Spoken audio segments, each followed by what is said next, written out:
It is being called the trial of the century, and tomorrow closing arguments are set to begin in the case of the Minneapolis police officer, the former police officer charged in the death of George Floyd. Our Jamie Warren speaking with a local pastor about what this case and others across the country mean to him.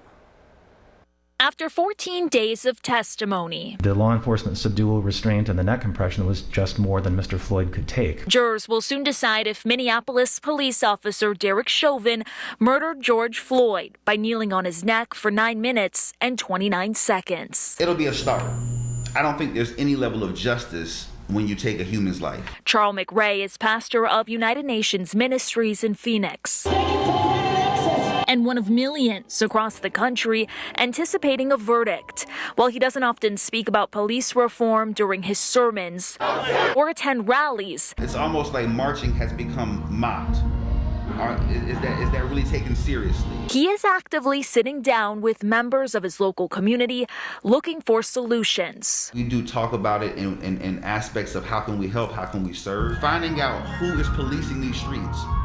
The mindset of that person, the heart of that person. He says it'll have to start with a change in humanity. Equality not demonstrated in humanity, right?